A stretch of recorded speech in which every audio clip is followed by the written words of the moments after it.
Hello guys, welcome back. ഇങ്ങനെ കപ്പൽ പോയിക്കൊണ്ടിരിക്കുമ്പോൾ പെട്ടെന്ന് ആരെങ്കിലും വെള്ളത്തിൽ വീണാലോ, അവരെ രക്ഷിക്കാനാണ് ഈ ബോട്ട്. അത് നമ്മൾ വിളിക്കുന്ന പേര് റെസ്ക്യൂ ബോട്ട്. ഇത് നമ്മളെ കപ്പലിലെ റെസ്ക്യൂ ബോട്ടാണ്.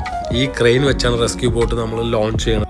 ഈ ക്രെയിനിലുള്ള ഇലക്ട്രിക് മോട്ടോർ ഡ്രിവൻ വിഞ്ച് വെച്ചാണ് നമ്മൾ ഈ റെസ്ക്യൂ ബോട്ടിനെ ലിഫ്റ്റ് ചെയ്യുന്നതും ലോഞ്ച് ചെയ്യുന്നതും.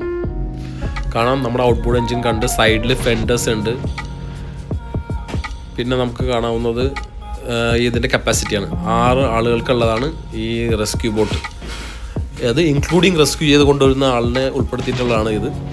ഈ കാണുന്ന ലിഫ്റ്റിംഗ് പോഡാണ് ഈ റെസ്ക്യൂ ബോട്ടിനെ ലിഫ്റ്റ് ചെയ്യാൻ ഉപയോഗിക്കുന്നതും അതിനെ സെൻറ്റർ ചെയ്ത് വെക്കാൻ സഹായിക്കുന്നതും ആ ലിഫ്റ്റിംഗ് പോഡാണ്. ഇപ്പം നമ്മൾ എവറി വീക്ക് നമുക്ക് ഈ റെസ്ക്യൂ ബോട്ട്സിൻ്റെയൊക്കെ എൻജിൻ ട്രൈ ഔട്ട് ചെയ്ത് വെക്കണം. കാര്യം എപ്പോഴാണ് എമർജൻസി വരണമെന്ന് അറിയില്ല, ആ സമയത്ത് എൻജിൻ സ്റ്റാർട്ട് ആകണ്ടേ. അപ്പോൾ എപ്പോഴും നമ്മളിത് ട്രൈ ഔട്ട് ചെയ്ത് അതിൻ്റെ കാര്യത്തിൽ വെക്കും. അങ്ങനെ ചെയ്തുകൊണ്ടിരിക്കുമ്പോഴാണ് നോക്കിയപ്പോൾ ഈ ആഴ്ച ഈ എൻജിനൊന്നും സ്റ്റാർട്ട് ആകുന്നില്ല.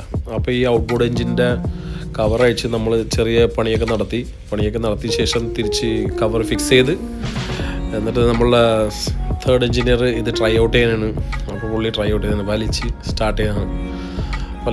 എൻജിൻ സ്റ്റാർട്ടായി കഴിഞ്ഞാൽ പ്രൈമറി ആയിട്ട് നമ്മൾ നോക്കുന്നത് ഇതിൻ്റെ കൂളിംഗ് വാട്ടർ പുറത്തേക്ക് വരുന്നുണ്ടാന്നാണ്. നമ്മൾ ഈ കണ്ടില്ലേ, ചെറിയ തോതിലുള്ള ആ ലിക്വിഡ് പുറത്തേക്ക് വന്നാലാണ് ഈ എൻജിൻ്റെ കൂളിംഗ് ഫംഗ്ഷൻ മര്യാദക്ക് നടക്കുന്നത്. അതും കൂടിയാണ് ഈ ടെസ്റ്റ്. ഇതോടുകൂടി നമ്മുടെ ടെസ്റ്റുകളെല്ലാം കഴിഞ്ഞ് ഇനി ബാക്കി അടുത്ത ആഴ്ച അടുത്ത വീഡിയോസ് എടുക്കുമ്പോൾ